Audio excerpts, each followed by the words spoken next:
അല്ലാഹു തആല പറഞ്ഞു നോക്കൂ, ഇന്നല്ലദീന അജ്റമു കാനൂ മിനല്ലദീന ആമനൂ യദ്ഹഖൂൻ. അതെ, തെമ്മാടികളായി ജീവിച്ച ആളുകൾ അവർ മുഅ്മിനീങ്ങളെ നോക്കി കളിയാക്കി ചിരിക്കാറുണ്ട്, അവർ പരിഹസിക്കാറുണ്ട്, അവർ പല വാക്കുകൾ പറയാറുണ്ട്. വഇദാ മറൂ ബിഹിം യതഗാമസൂൻ. മുഅ്മിനീങ്ങൾ അല്ലാഹുവിനെ സൂക്ഷിച്ച് ജീവിക്കുമ്പോൾ മുഅ്മിനത്തായ സ്ത്രീകൾ അവരുടെ ശരീരം മറച്ചു നടന്നപ്പോൾ അവർ കളിയാക്കിയിട്ടുണ്ട്, അവർ പരിഹസിക്കും, അവരുടെ കണ്ണിട്ട് നോക്കും. وَإِذَنْقَلَبُوا إِلَىٰ أَهْلِهِمُ انقَلَبُوا فَكِهِينَ. അവരവരുടെ ആളുകളും കൂടി ചേർന്ന് കളിയാക്കി ചിരിക്കാറുണ്ട് മുസ്ലിമുകളെ പറ്റിയിട്ട്. അള്ളാഹു മറുപടി പറഞ്ഞത് എന്താണെന്നറിയോ? അള്ളാഹു പറയുകയാണ്,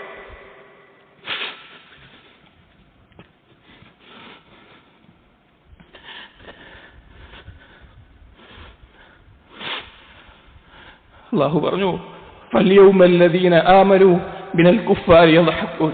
ഒരു ദിവസം വരാറുണ്ട്, അന്ത്യനാളിൽ മുഅ്മിനീങ്ങൾ ഈ കാഫിരീങ്ങളെ നോക്കി കളിയാക്കി ചിരിക്കും. അവരീ പറഞ്ഞതിനും അവരീ ചെയ്തതിനെല്ലാം.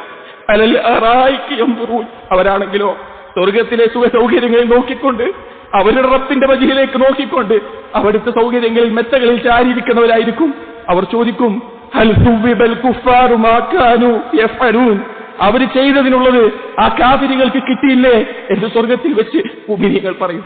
അതുകൊണ്ട് സഹോദരങ്ങളെ, ഓരോ മുഅ്മിനും അവര് ഓരോ കാഫിറിനോട് മോഹപ്പെടുത്താനുള്ളത്, ഓരോ നിഷേധിയോട് മോഹിപ്പിക്കാനുള്ളത് പരലോകത്തെക്കുറിച്ചാണ്. അള്ളാഹുവിനനുസരിച്ച് ജീവിച്ചതിന്റെ പേരിൽ, തന്റെ ഇച്ഛകളെ അള്ളാഹുവിന്റെ ഇഷ്ടത്തിന് വേണ്ടി മാറ്റിവെച്ചതിന്റെ പേരിൽ അള്ളാഹു നൽകുന്ന പ്രതിഫലം വാങ്ങുമ്പോൾ കത്തിജ്വലിക്കുന്ന നരകത്തിലായിരിക്കും നിങ്ങൾ ഉണ്ടാവുക. അള്ളാഹു തആല നമ്മെ ഓരോരുത്തരെയും ഈമാനിൽ മരിപ്പിച്ച് സ്വർഗ്ഗാവകാശികളെ കൂട്ടത്തിൽ ഉൾപ്പെടുത്തുമാറാകട്ടെ.